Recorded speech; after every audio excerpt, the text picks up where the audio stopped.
Elara lived in a city that hummed. Not with the drone of ancient engines, but with the whisper of a million data streams, the thrum of synchronized transport systems, and the constant, almost subliminal pulse of the global chronometer. Every moment was accounted for, every second optimized. From her window, the vast luminous metropolis of Neo Viridia stretched to the horizon, a tapestry of shimmering sky spires and networked aerial pathways where silent gravpods zipped like iridescent insects. Even the air felt scheduled, crisp and purified by unseen atmospheric processors. Her own apartment, high in Tower Azure, was a marvel of efficiency.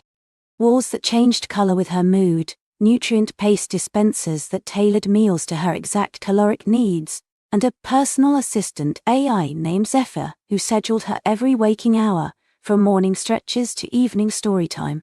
It was all very comfortable, very advanced, and sometimes very, very fast. Elara, however, was not fast. She preferred to linger. To watch the way the light fractured through the crystalline outer shell of Tower Azure at dawn, painting rainbows across her pristine floor. To trace the intricate patterns on the wings of a stray synth butterfly that sometimes flitted past her window, defying the city's meticulous environmental controls. To listen, truly listen, to the distant, almost melodic sigh of the city's power core. Zephyr often had to remind her to accelerate personal transition or optimize temporal resource allocation when she found herself lost in these small, unscheduled moments. Today, Elara was supposed to be doing her creative logic drills, but her attention had drifted. She was in the archive alcove, a small circular room in her apartment, unusual for its lack of sleek integrated tech. It was where her parents kept things from before, as they called it. Before the great optimization, before the chronal networks linked every facet of human existence. It held physical books with crackling spines, a holographic projector that played grainy, pre-recorded family memories, and a surprisingly heavy wooden box that smelled faintly of forgotten spices. Her mother, Dr. Aris Thorne, was a leading chronophysicist, responsible for maintaining the delicate balance of Neo Viridia's temporal flow. Her father, Jax Thorne, designed the city's complex grav transport grids. Their work was precise, vital, and consumed nearly all their time. Elara loved them fiercely, but sometimes she felt like a tiny, unoptimized variable in their perfectly scheduled lives. She ran her fingers over the smooth, cool surface of an antique data slate, its screen dark and unreactive. Then her gaze fell upon a peculiar object nestled in the back of a dusty compartment. It wasn't sleek chrome or polished synth alloy. It was a sphere, no larger than her palm, made of what looked like tarnished bronze and glass. Intricate, almost alien symbols were etched into its metallic casing, and tiny, delicate gears were visible beneath a surprisingly clear crystal dome on top. A single, slender needle, like the hand of an ancient clock, rested inert at its center. It looked old. And more than that, it looked forgotten. "Zephyr, what is this?" Elara asked, holding it up. The sphere felt cool and surprisingly heavy in her hand. A soft, synthesized voice responded from the wall speaker. "Query unclear, Elara. Please specify object." "This," she clarified, rotating the sphere. "The old bronze thing with the symbols." A moment of processing. Analyzing visual data. Object identified as chronoscope, prototype, model TL7. Temporal observation device? Elara whispered, her curiosity sparking. "What does it observe?" "Data incomplete," Zephyr replied. "Historical records indicate early, volatile experimentation in localized temporal perception. Project was discontinued due to unpredictable side effects. Further inquiry not recommended." Unpredictable side effect. That sounded intriguing.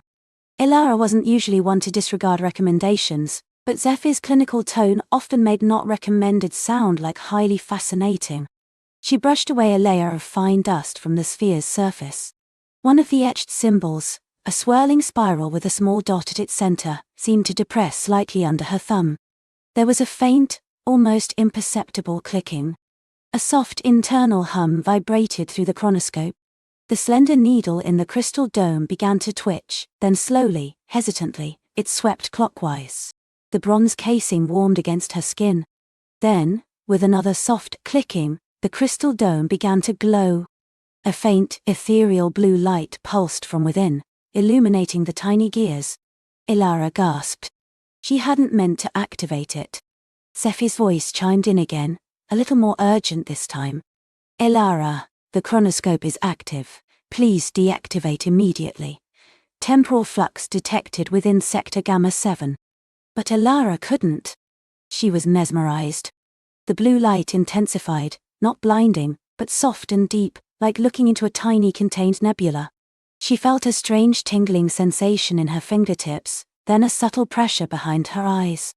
The air around her seemed to thicken, to slow. She was looking at the small, dusty compartment where she'd found the chronoscope. But it wasn't just the present she was seeing. Superimposed over the current reality, like a translucent overlay, she saw a fleeting image. Her own hand, younger, pudgier, reaching into the compartment.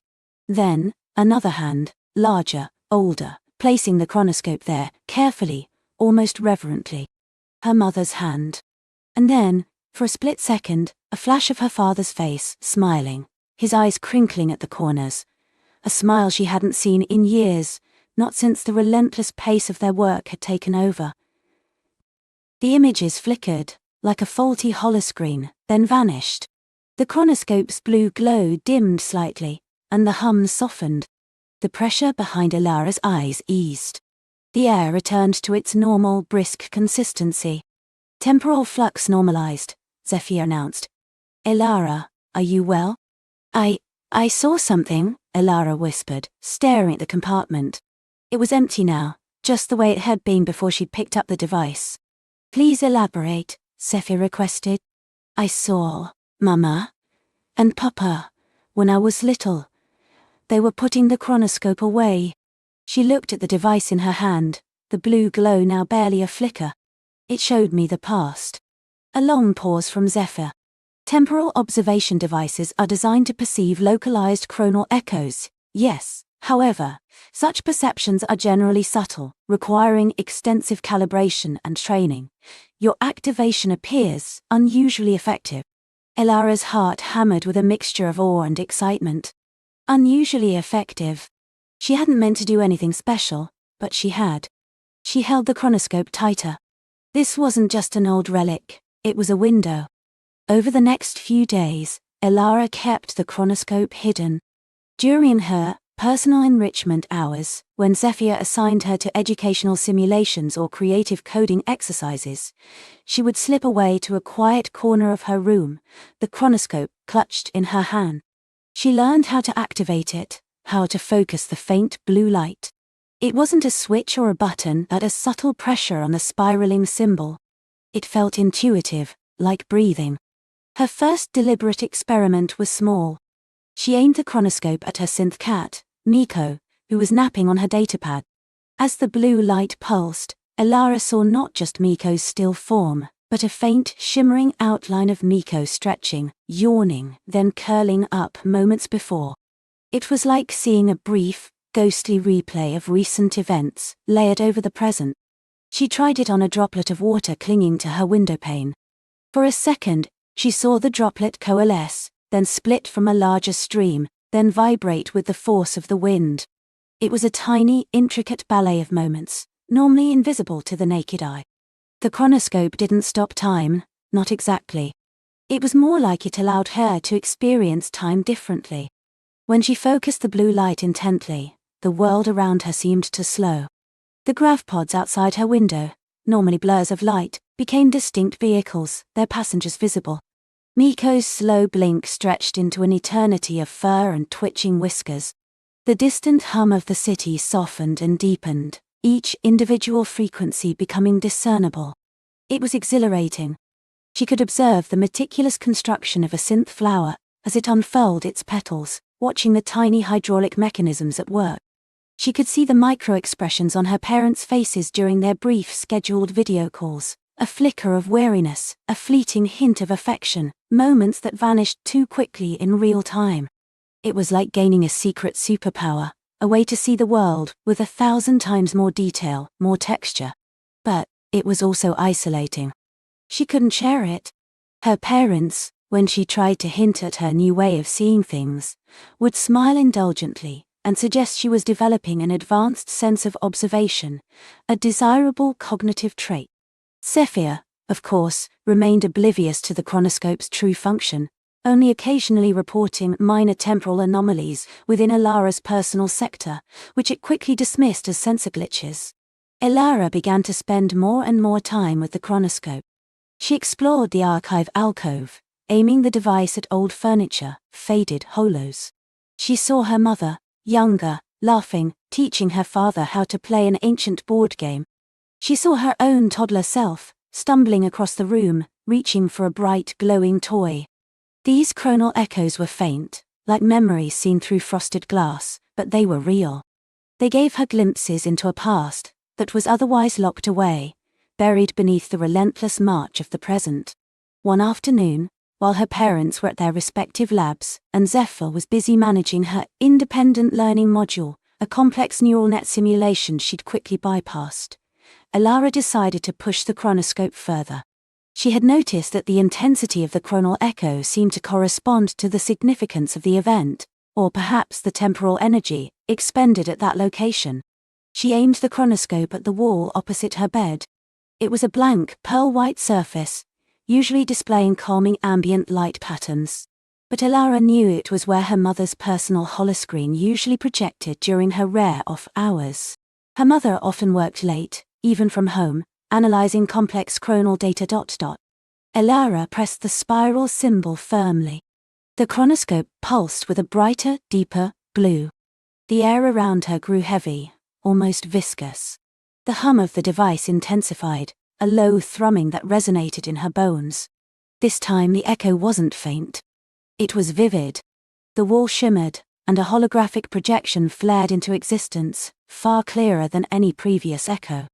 It was her mother, Dr. Iris Thorne, but not in her usual calm, collected demeanor.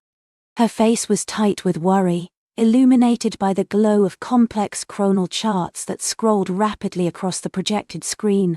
Her hands, usually so steady, trembled slightly as she gestured at a swirling, chaotic vortex depicted in one of the charts. The resonance cascade is accelerating, her mother's voice, clearer than any echo before, echoed in the room. It sounded strained, urgent. Sector Row 9 is showing critical temporal instability. This isn't a localized anomaly anymore, Jax. This is a fracture. Elara's breath caught in her throat. A fracture. The word from the chronoscope's title. Her father's holographic image appeared beside her mother's, his brow furrowed. A fracture. Iris, are you certain? The chrono networks are designed to prevent anything of that magnitude. This isn't a network issue, Jax, her mother said, her voice dropping to a near whisper. This is a fundamental tear. Something is unraveling the fabric of time itself, starting in the outer rim territories, and it's spreading. She pointed at the swirling vortex on the chart, which seemed to pulse with a dark, ominous energy. The calculations indicate localized temporal dilation and compression, random event reconstruction, and worst of all, full-spectrum chronal inversion. Elara didn't understand the words, but the fear in her mother's voice was unmistakable. This wasn't just a discussion about work, it was about something deeply disturbing, something dangerous. The echo began to flicker, growing unstable. Her mother's worried face distorted, stretching like rubber, then shrinking. The chaotic vortex on the chart seemed to unearth, pulling at the edges of the holographic projection. Elara felt a strange pull, a dizzying sensation, as if her own sense of time was being stretched and twisted. The blue light of the chronoscope flared, almost painful. The hum intensified, becoming a sharp, high-pitched whine. The air around her crackled with an unseen energy. Then, just as the echo threatened to collapse entirely, another image flickered through the distortion, brief but terrifyingly clear. Not an echo of the past. Something else. A dark, elongated shadow, impossibly thin, seemed to ripple at the very edge of the fading holographic image. It was formless, yet strangely compelling, like a tear in the very air itself. And as it appeared, Elara felt a profound sense of cold, a chill that had nothing to do with temperature, but felt like the absence of warmth, the absence of life, the absence of time. The chronoscope shrieked. The blue light died instantly. The temporal pressure vanished, leaving Elara gasping, clutching the inert sphere. The wall was blank again, the room silent save for her ragged breathing. Her heart pounded. What had she seen? Not just her parents' conversation, but that shadow. What was chronal inversion? And what did it mean, unraveling the fabric of time? The wonder she had felt, the pure joy of discovery, was now laced with a chilling unease. The chronoscope wasn't just a toy, a window to harmless past moments. It had shown her something profoundly unsettling, a secret her parents were clearly trying to keep hidden. And that shadow. It felt like it wasn't just an echo, but something present, something real, lurking just beyond the edges of her perception, revealed only by the chronoscope's powerful, unpredictable gaze. Elara looked at the chronoscope, now cold and dark in her hand. The hum of the city outside seemed less comforting, more like a fragile shield against an unseen threat. She had fractured time, yes, but perhaps time itself was already fractured, and she had merely glimpsed the terrifying cracks. The chronoscope felt like a dead weight, a cold, inert chunk of polished chromium and fused silica, utterly devoid of the vibrant energy it had pulsed with moments before. Elara's fingers, still tingling from the temporal feedback, traced its smooth surface, seeking an answer in its silence. But there was only the dull sheen of the metal reflecting the dim emergency glow of her lab, a sterile, anemic light that did little to dispel the chill that had settled deep in her bones. The hum of the city, usually a lullaby of progress and peace, now felt like a fragile membrane, stretched taut over an abyss. It was the sound of a million lives, utterly unaware, sleeping soundly, while something other had just brushed against the edge of their reality. Her heart hammered a frantic rhythm against her ribs, a counterpoint to the city's oblivious thrum. She closed her eyes, trying to unsee the impossible. It hadn't been a shape, not exactly. More like an absence, a tear in the fabric of what all was going. A hungry void that seemed to drink light, sound, and even memory from its surroundings. It had twisted the very air, bending the familiar hum of the chronoscope into a guttural moan that had nothing to do with machinery. And the eye feeling, that was the worst. A profound, ancient despair, devoid of sorrow, utterly indifferent to existence. It was the feeling of everything that had ever been, or ever would be, being erased without a trace. She opened her eyes, gazing at her reflection in the chronoscope's dark face. Her own eyes, usually bright with the spark of discovery, were wide with a terror she hadn't known she was capable of. She had spent years chasing the elusive whispers of the past, delving into chronomechanics to retrieve lost echoes, to mend the subtle fractures in collective memory that sometimes plagued humanity. She sought a specific vital memory, a fragment she believed held the key to a forgotten peace. But this wasn't a fracture. It was a gaping wound. A crack, she whispered, her voice hoarse in the quiet lab. Or a window. Had she merely glimpsed a pre-existing horror, or had her chronoscope, designed to reveal time, instead, or created in opening? The thought was a cold knot in her stomach. The chronoscope was an experimental device, a fusion of quantum entanglement fields and temporal lensing. Its purpose was to project a focused chronal pulse, resonating with past events, allowing a brief, high-resolution glimpse into forgotten moments. It wasn't meant to tear holes in reality. She stood, the chronoscope still clutched in her hand, its weight now a comfort, a tangible anchor in a world that felt suddenly mutable. Her lab, usually a sanctuary of organized chaos, now seemed sterile, clinical, almost alien. The holographic schematics of temporal algorithms shimmered faintly on the walls, mocking her with their orderly logic. The air recyclers hummed, filtering out not just dust, but the very thought of the anomaly. She needed to understand. She needed someone who might have seen such things, or at least theorized about them.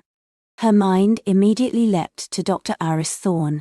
Thorne was a recluse, a chronophysics prodigy whose career had ended abruptly after a controversial paper suggesting the universe wasn't just Xing time, but made of time, a multi-layered tapestry woven from countless temporal strands.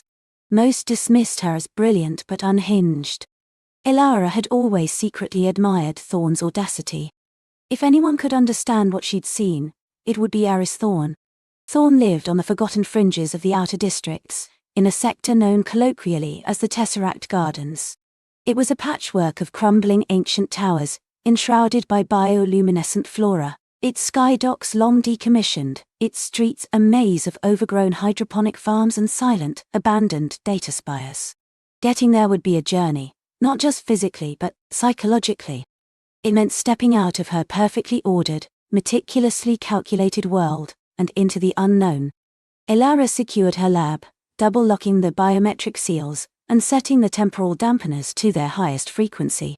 No one, not even the city's ubiquitous security drones, would be able to detect her temporal experiments, much less the echo of what she just witnessed. She changed out of her lab coat, opting for a simple dark jumpsuit and an adaptive cloak that would blend seamlessly into the Tesseract Garden's shifting light. The chronoscope, too precious and dangerous to leave behind, found a secure pouch at her hip, its inert weight a constant reminder. The maglev station was a stark contrast to her internal turmoil. Gleaming chrome and polished synth glass, it pulsed with the quiet energy of a sleeping metropolis. A few late-night commuters, faces illuminated by their personal datapads, drifted through the automated gates. Elara felt like an alien among them, burdened by a secret that could unravel their serene existence. She boarded a silent, self-driving transit pod, inputting the coordinates for the Tesseract Gardens. The pod hummed to life, lifting smoothly into the sky, joining the silent ballet of other vehicles. The city unfurled beneath her, a breathtaking mosaic of light and structure. Neo spires pierced the clouds, their upper levels shimmering with hyperluminous displays, while lower districts glowed with the soft organic light of vertical farms. It was a testament to human ingenuity, a beacon of progress. But the shadow felt like a threat to all of it. As the pod traversed the vast distances between districts, the cityscape gradually changed. The pristine, symmetrical structures of the inner city gave way to older, more eclectic architecture. The sky lanes became less crowded, the energy signatures dimmer. The Tesseract Gardens, when they finally came into view, were like something from a dream. Ancient, rust-streaked towers, once symbols of corporate power, now served as skeletal frames for massive cascading waterfalls of bioluminescent vines. Giant, glowing fungi pulsed softly in the shadows of forgotten plazas. The air, filtered by millennia of engineered flora, carried the scent of damp earth and strange, sweet blossoms. There were no sleek maglevs here, only narrow, winding pathways carved through dense bioluminescent jungles, lit by the ethereal glow of symbiotic organisms. Her pod set her down at the entrance to the district, a crumbling archway overgrown with glowing moss. A single, ancient drone, its optical sensor flickering dimly, seemed to be the only guard. It scanned her briefly, its whirring a nostalgic whisper of an older technology, then retreated into the shadows. Elara stepped out, the adaptive cloak shifting its coloration to match the pervasive green and blue glow of the flora. The air here was cooler, more humid, and carried a strange resonant stillness. Every rustle of leaves, every distant chirp of a nocturnal bioengineered insect, seemed magnified. It was a place where the past was not just visible in the decaying structures, but palpable in the very air. She pulled up the coordinates for Thorne's residence on her personal comm, a faint line tracing a path through the glowing wilderness. The journey was slow, a stark contrast to the rapid transit of the city. She navigated winding paths, careful not to disturb the delicate ecosystems, her gaze constantly sweeping the shadows, not for danger, but for anomalies. She felt an almost primal urge to avoid any further temporal disturbances. After what felt like hours, she arrived at a structure unlike any other in the Tesseract Gardens. It was a squat, dome-shaped building, half buried in a mound of earth, and covered in a thick layer of luminescent moss. But unlike the haphazard growth elsewhere, this moss seemed meticulously cultivated, forming complex geometric patterns that shifted subtly in color. A single heavy chromium door, unadorned and featureless, was the only entrance. Elara hesitated, then approached. There was no doorbell, no visible comm panel. She simply placed her hand on the cool, smooth surface of the door. After a moment, a faint hum emanated from within, and the moss patterns on the door glowed brighter, tracing an intricate spiral that led to a small hidden optical sensor.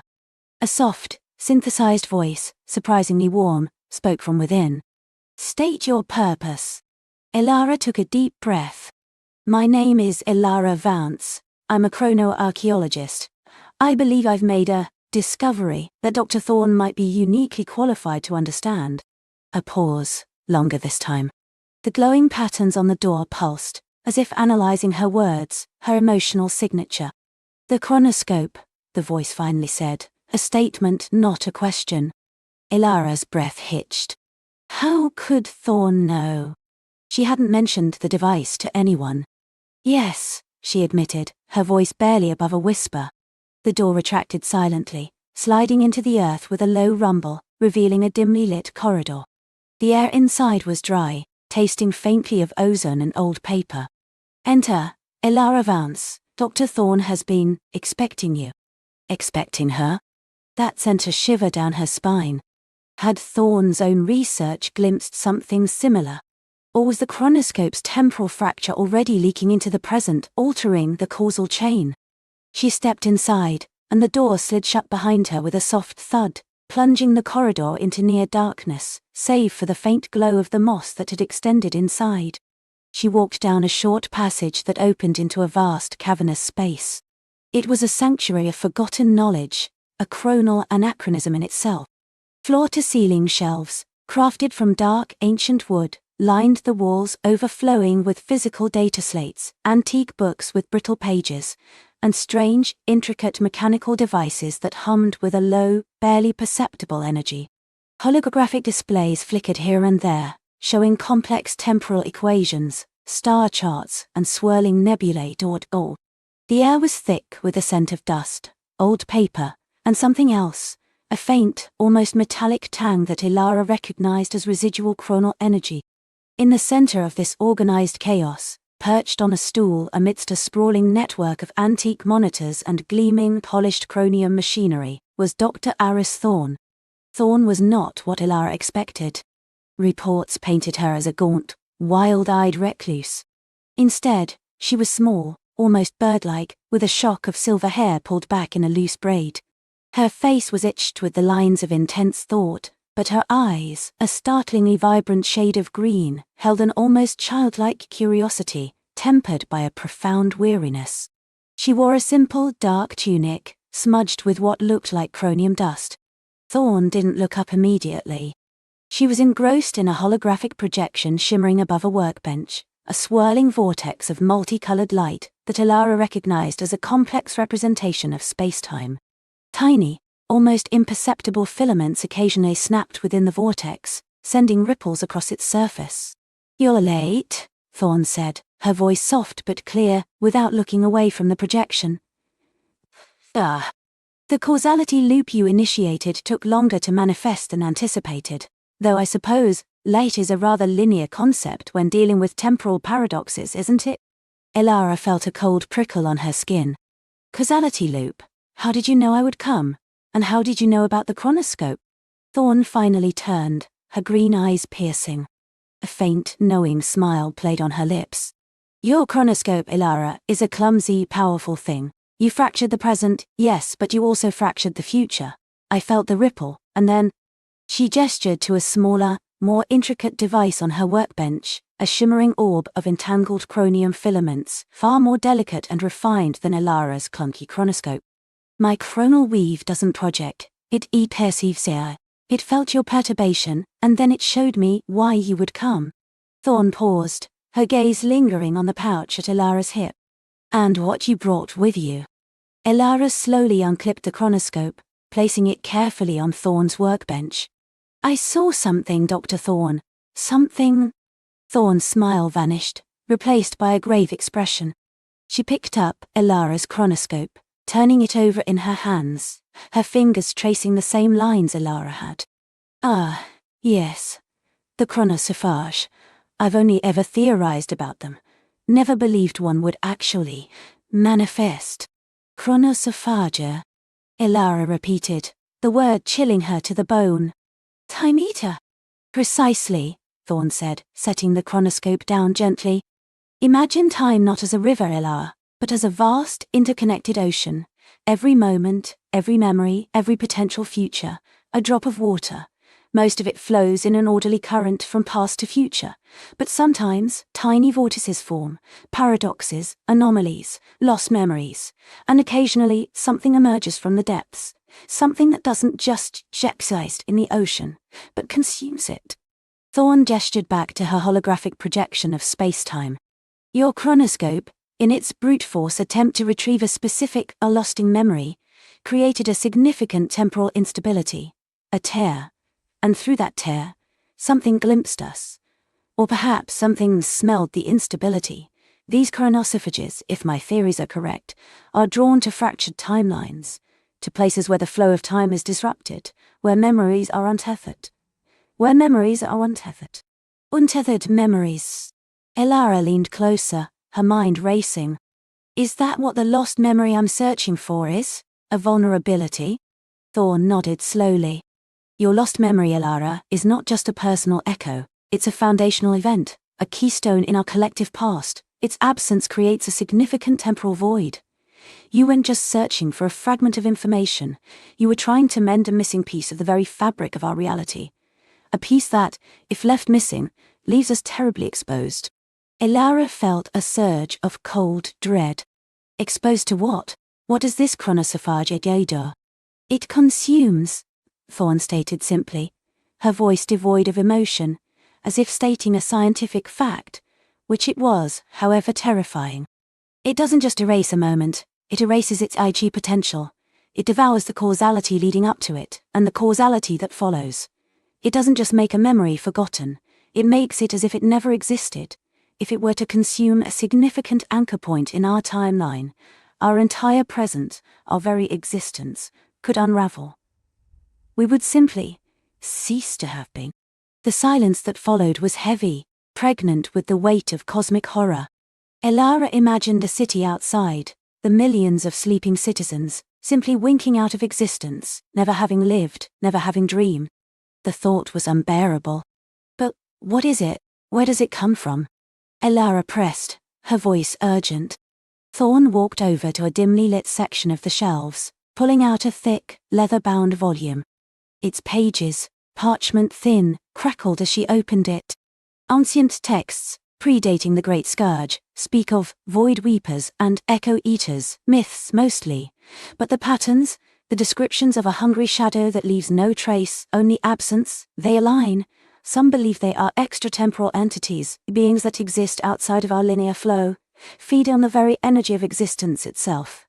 Others believe they are the ultimate entropy, the universe's way of pruning timelines, correcting paradox.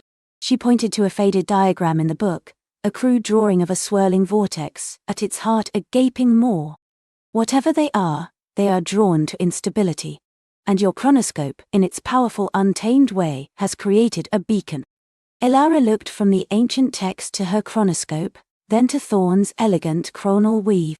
So what do we do? Can we stop it? Can we close the tear? Thorn sighed, running a hand through her silver hair.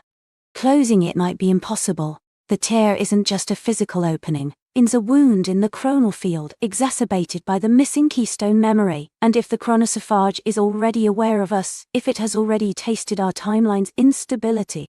She trailed off, her gaze distant. A sudden faint flicker caught Elara's eye. One of the holographic projections on Thorn's wall, showing a serene starscape, wavered. A single star, visible moments before, was gone, replaced by a momentary shimmering absence, like a skipped frame in a video. Then it reappeared, as if nothing had happened. Thorn turned sharply, her green eyes narrowing. It's already here, or its influence is. It's testing the boundaries. She walked quickly to her chronal weave, her fingers flying across its controls. The orb of entangled filaments pulsed faster, brighter, its internal vortex spinning with increased intensity. The chronosophage operates on multiple temporal strata, simultaneously, Thorn explained, her voice quickening. It doesn't just move through time, it whizzes time, in a way. It devours possibilities, altering the past subtly to make its consumption of the present easier. That star. It might have been a future discovery, now erased, or a past event now undone. A low, guttural thrum resonated through the chamber, not from any machine but from the very air itself. It was the sound Elara had heard through the chronoscope, the impossible moan of reality itself. The dust motes in the air vibrated, coalescing briefly into fleeting, impossible geometries. The ancient books on the shelves seemed to shiver. "It's reaching out," Thorn said, her voice tight with urgency. "It's trying to find the source of the fracture, to pinpoint the lost memory, to consume it completely." Elara felt a surge of resolve, the fear now tempered by a fierce determination. She had sought the lost memory for reasons she couldn't fully articulate, a deep, instinctual pull that had driven her for years. Now, that pull felt like a responsibility of cosmic proportions. "We have to find it," Elara declared, stepping forward. "The lost memory. We have to retrieve it before it does." Thorn looked at her, a flicker of something akin to admiration in her weary eyes. "Yes, we do. But it won't be easy. The chronophage will be actively obscuring it, making it harder to find, harder to retrieve. It's like trying to find a single grain of sand on a beach, while the ocean itself tries to swallow you whole." She gestured to her chronal weave. "My device can pinpoint the general temporal coordinates of the memory, its chronal signature." Thorn turned to a large empty platform in the center of the room, surrounded by more intricate chromium conduits. "We will have to create a stable chronal projection, a window into the exact moment of the memory's genesis. We'll need to step into a temporal echo to retrieve it directly." "Step into a temporal echo." Elara's eyes widened. "That's unprecedented, dangerous." "More than dangerous, Elara," Thorn corrected, her gaze grim. "It's suicidal. If the chronophage finds us there, untethered from our own timeline, we could be erased completely. Or worse, become part of its consumption, our very essence fed into the void." The thrumming intensified, accompanied by a faint, high-pitched whine that seemed to resonate inside Elara's skull. A holographic star chart on a nearby console flickered, showing entire constellations winking out of existence for a fraction of a second, then reappearing. The chronophage was growing bolder, its presence more pronounced. "We don't have a choice, Dr. Thorn," Elara said, her voice steady despite the tremor in her hands. "The city, everyone, they depend on us. I caused this. I have to fix it." Thorn studied her for a long moment, a ghost of a smile touching her lips. "Perhaps you didn't cause it, Elara. Perhaps you merely perceived it.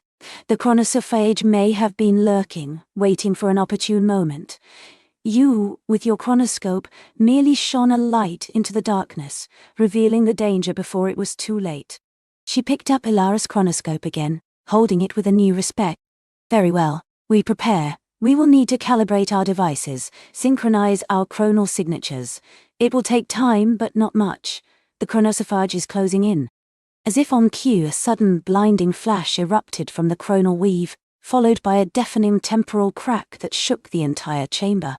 The air filled with the smell of ozone and burnt chromium. The thrumming intensified into a furious roar. Through the swirling chronal energies, Elara saw it again. A shadow, not just an absence, but a presence of consuming darkness, twisting the light around it, briefly coalescing into an impossible, many-faceted form that seemed to defy geometry. It was reaching, stretching, a tendril of pure void probing their reality. Thorn didn't flinch. Her green eyes blazed with a fierce resolve. "It knows we're here. It knows what we're trying to do. It's trying to stop us." She turned to Elara, her face grim. "We need to accelerate our preparations, Elara. We are running out of time." Elara's breath hitched, a silent gasp caught in her throat. The void tendril shimmered, a mirage of impossibility, then receded as quickly as it had appeared, leaving behind only the faint, acrid tang of ozone and a lingering chill that seeped into the very air of the observatory. Her hand instinctively flew to her chest, feeling the frantic beat of her own heart. Thorn didn't wait for a response. She was already moving, her boots echoing with purpose on the polished durasteel floor. The main conduit's Elara. We need to push maximum flow through the etheric regulators. Bypass the tertiary relays if necessary, but don't let the resonance cascade destabilize the prime emitters. Her voice was a whip crack, cutting through Elara's lingering fear, pulling her back to the immediate, desperate task. Elara nodded, her mind already racing through the complex schematics displayed on her neural interface. Her fingers, quick and precise, danced across a holographic console, calling up a flurry of data streams. Tertiary bypass initiated, Thorn. Rerouting power from Sector Gamma's auxiliary cells to the prime emitters. Lumina weave integrity holding at 98.7%, but the phase coils are straining. They were deep within the heart of the Illuminaria, their hidden sanctuary, a colossal structure carved from an ancient crystalline asteroid. It was more than a ship. It was a mobile fortress, a research station, and most importantly, a desperate attempt to reignite the heart of their fading reality. For generations, their people had been the keepers of the Illuminaria, tasked with one impossible mission: to mend the tear in the fabric of existence, to push back the encroaching void. Thorn was already descending a spiraling ramp that led to the central chamber, her form silhouetted against the soft, pulsating glow of energy conduits that snaked across the walls. The phase coils will hold. They must. We're pushing through the resonance dampeners now. Elara, I need you to synchronize the frequency modulators. If we can't get the harmonic alignment right, the entire system will shatter before it can even touch the core. Elara followed, her feet barely touching the steps as she projected her console onto the air before her, adjusting parameters, running diagnostics. The central chamber, known as the Nexus, was a breathtaking spectacle of technology and ancient mystery. At its heart, suspended within a shimmering field of pure energy, pulsed the true heart of the Luminaria, a vast crystalline sphere, larger than their entire observatory, its surface a swirling nebula of trapped starlight and nascent galaxies. This wasn't merely a power source, it was a fragment of the universal matrix, a seed of creation that had been dormant for eons, its light fading as the void encroached. Their task was to awaken it, to coax it back to full, glorious luminescence. Synchronizing frequency modulators now, Elara announced, her voice strained with concentration. The chamber hummed, a deep, resonant thrum that vibrated through their very bones. The crystalline sphere at the center began to pulse with a more rapid, insistent rhythm, like a sleeping giant slowly stirring. Threads of pure energy, almost liquid light, snaked from the surrounding conduits and began to converge on the sphere, weaving intricate patterns across its surface. "This is it, Elara," Thorn said, her voice softer now, tinged with a solemn reverence. She stood before a massive control panel, its surface covered in glyphs that glowed with an inner light, her hands hovering over a central nexus point. "The point of no return. Once we initiate the primary energy surge, we commit. The void will know exactly where we are, what we're trying to do. It will throw everything it has at us." Elara looked at her, her young face etched with a mix of fear and unwavering determination. "We've prepared for this, Thorn. We've studied the ancient texts, we've calibrated the resonance chambers 1,000 times. We can do this." She thought of the long hours spent in dusty archives, poring over holographic scrolls that detailed the slow, agonizing decay of their reality, the gradual dimming of the stars, the encroaching emptiness. She thought of Thorn, her mentor, her surrogate mother, who carried the weight of generations of failure on her shoulders, yet never once faltered in her resolve. Thorn met her gaze, a flicker of something profound, pride, love, perhaps a touch of fear, in her emerald eyes. "We must, for all that remains." With a deep breath, she pressed her palms flat against the central nexus point. A wave of energy surged through the chamber, a blinding flash of light that forced Elara to shield her eyes. The crystalline sphere at the heart of the nexus roared to life, its internal nebula spinning with dizzying speed. The light it emitted wasn't just bright, it was Galavin, a symphony of colors that defied earthly description, an echo of primordial creation. The air crackled with raw power, smelling of ozone and something else, something ancient and pure, like a star being born. But even as the Illuminaria pulsed with this burgeoning light, the void responded.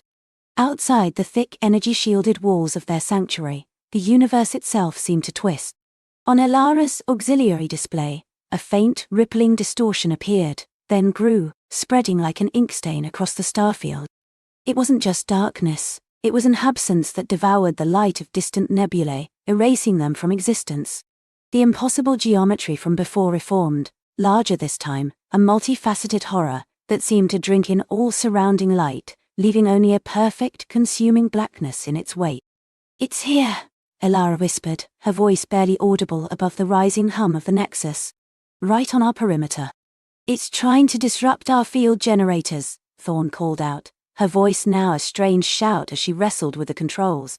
"The resonance is fluctuating. Elara, I need you to divert a portion of the primary energy surge to the outer shield array. Reinforce the chronoton lensing coils. If the void tears through our temporal displacement field, it will collapse the luminaria before we can even fully activate the core." "Puffs." Elara didn't hesitate. Her fingers flew across the holographic interface, calling up the complex schematics of the luminaria's outer defenses. The chronoton lensing coils were their last line of defense against the void's reality warping properties. They created a localized temporal displacement, essentially making the luminaria exist slightly out of sync with the immediate spacetime, rendering it almost invisible and untouchable to the encroaching darkness. But the void was learning, adapting. Diverting power. 15% to chronoton coils, stabilizing temporal signature, fluctuation still present, Thorn. It's probing the weak points, trying to find a resonance match to our temporal frequency. Elara bit her lip, a bead of sweat trickling down her temple. The pressure was immense. One wrong calculation, one moment of hesitation, and everything they had worked for, everything their ancestors had died for, would be lost. "We need more power to the coils, Elara, but we can't take it from the core surge, or we lose the activation sequence." Thorn gritted her teeth, her knuckles white as she gripped the controls. The air around them grew heavy, charged with the immense energies at play. Elara's eyes darted across her screens, scanning for an alternative. "The auxiliary thrusters. They're still drawing residual power from the stellar converters. I can reroute it, but it'll mean we're dead in the water if we need to escape." "There is no escape, Elara," Thorn stated grimly. "Only victory or oblivion. Do it." With a decisive flick of her wrist, Elara initiated the reroute. A shudder ran through the luminaria as the auxiliary thrusters powered down. On her display, the temporal signature stabilized, the rippling distortions around their perimeter momentarily receding. "Temporal field stabilized, Thorn, but the core's energy absorption rate is dropping. We're losing momentum on the activation sequence." Thorn cursed under her breath. "The void is using this diversion. It's creating localized null zones to drain our energy. It's trying to starve the core before it can fully awaken." She slammed her fist lightly on the console.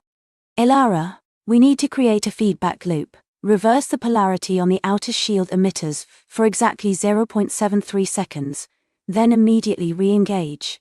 It might overload their localized null zones and buy us time." Elara's eyes widened. "A feedback loop?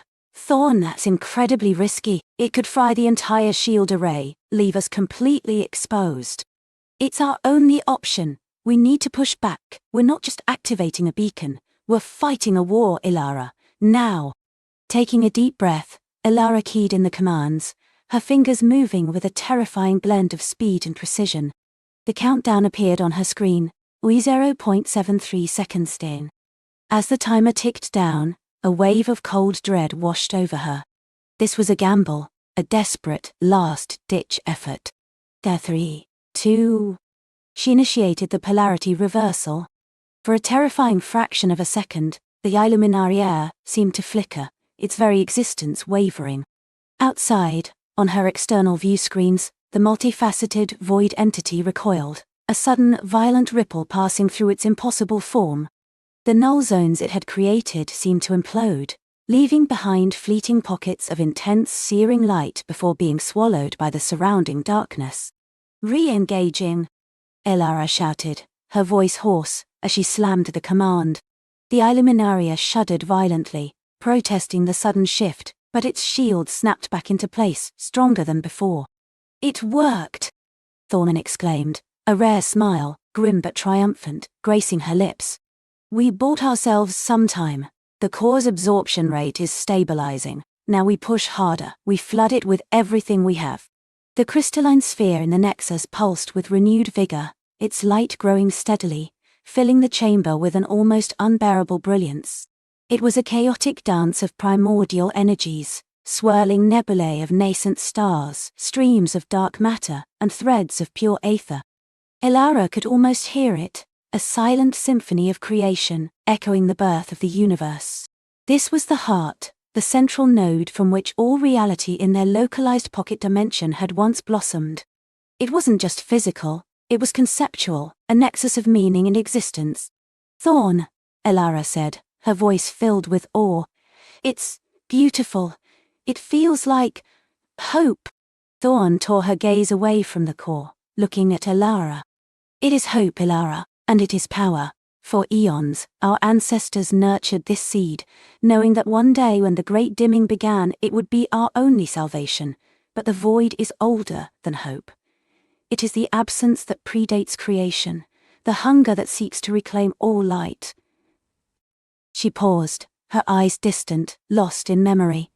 My parents, they tried to activate it. Before me, before you, they pushed it just like we are now. But the void was stronger then, less fragmented, more focused. It found them. Their luminaria was consumed. We barely escaped with this fragment, this single core seed, hidden within a temporal pocket. We've been running, rebuilding, preparing ever since.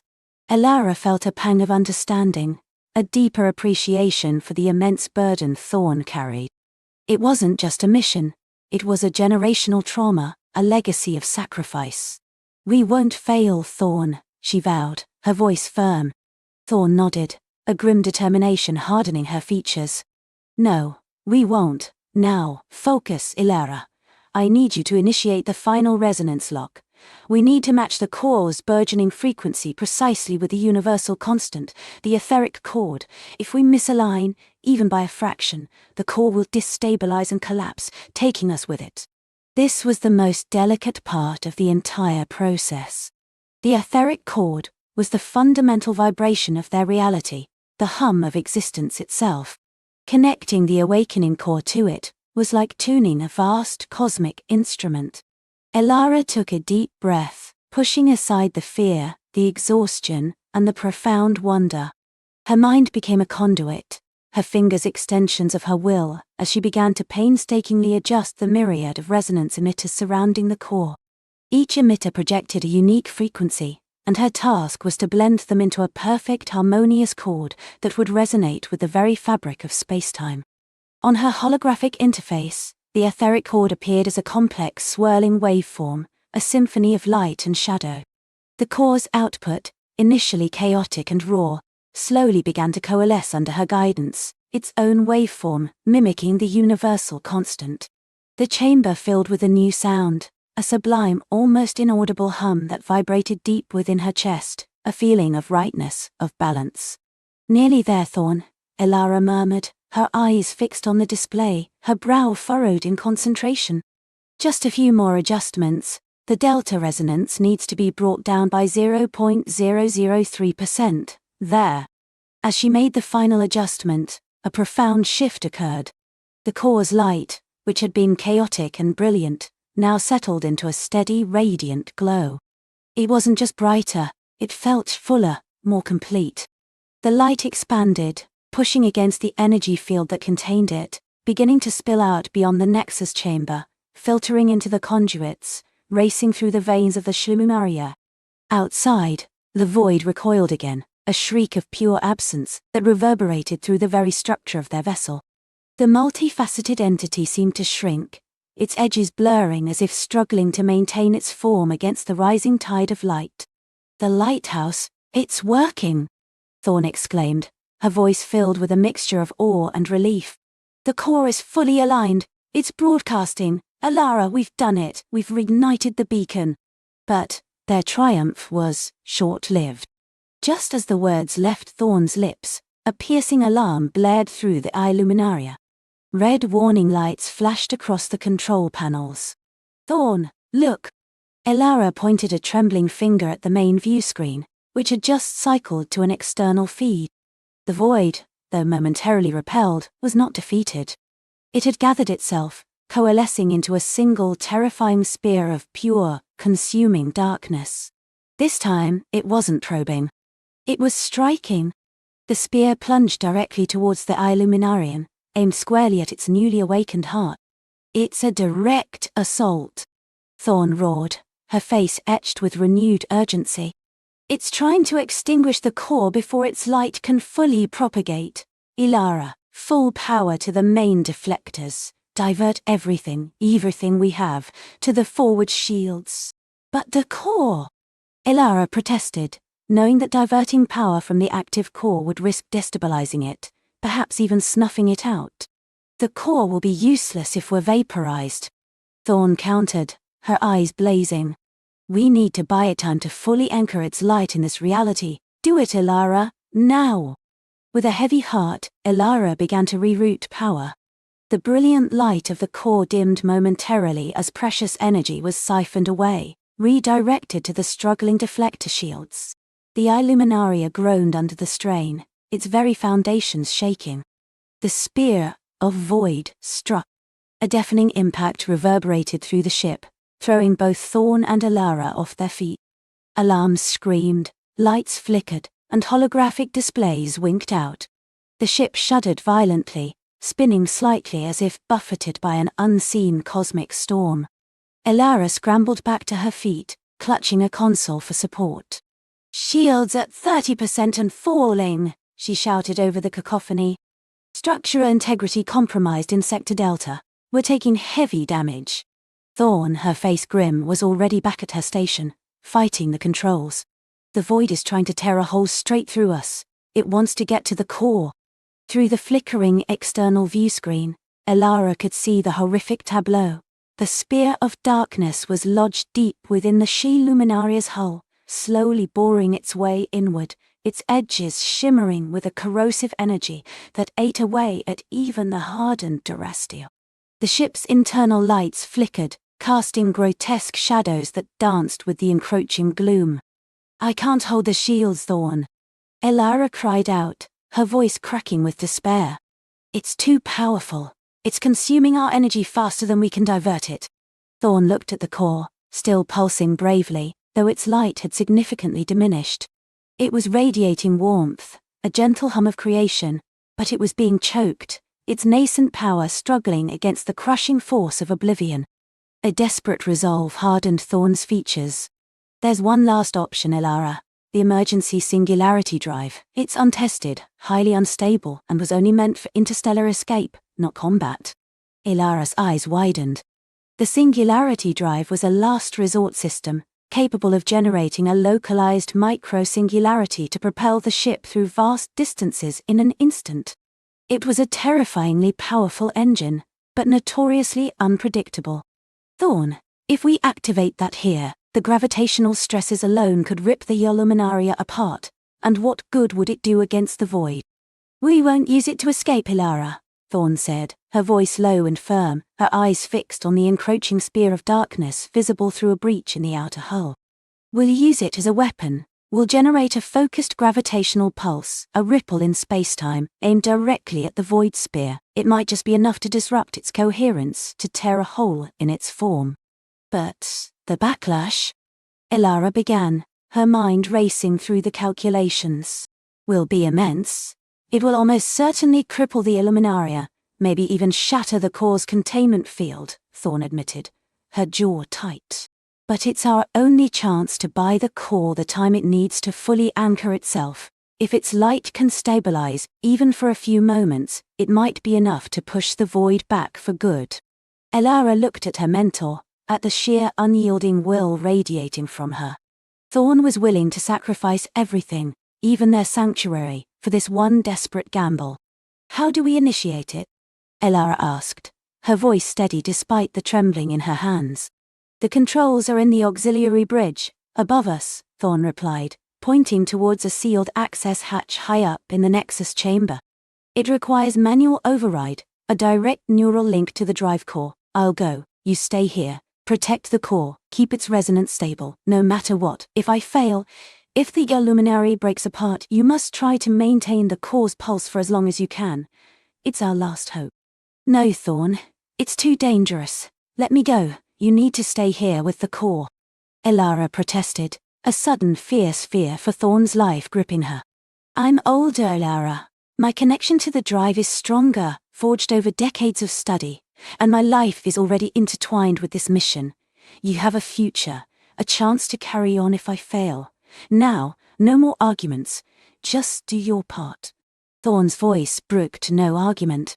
Before Elara could say another word, Thorn was moving, climbing a maintenance ladder with surprising agility, heading for the sealed hatch. The ship groaned again, a metallic shriek that echoed the void's hunger.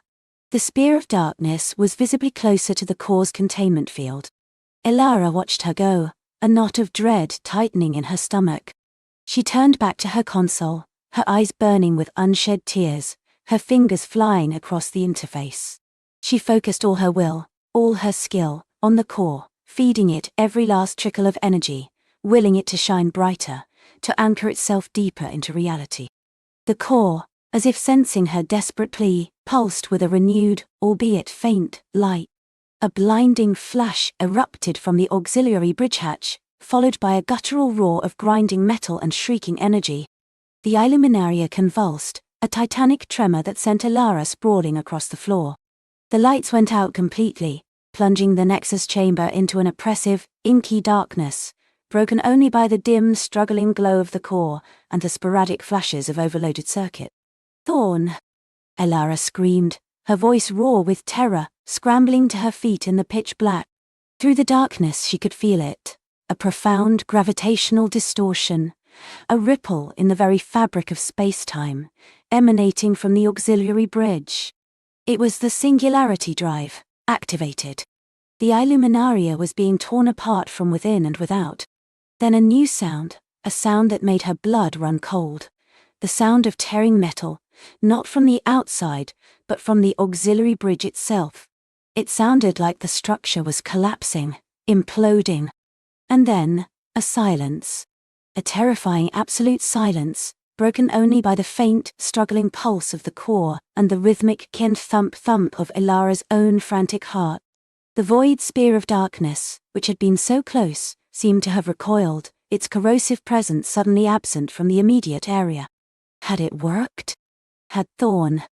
A faint, shuddering breath escaped Elara's lip. She had to know. She had to see. She had to ensure the core was safe. Summoning every ounce of her strength, Elara crawled towards her console, her fingers searching in the dark for the emergency power conduit. With a desperate prayer, she slammed her palm onto the manual override. With a groan, a single emergency light flickered on, casting a harsh red glow over the devastated Nexus chamber. Debris was everywhere, twisted metal, shattered conduits, sparking wires. The auxiliary bridge hatch was gone, replaced by a gaping mangled hole, leading to what looked like a blasted, empty void. And Thorn was nowhere to be seen. Only the faint, acrid smell of ozone and burnt metal lingered where she had been.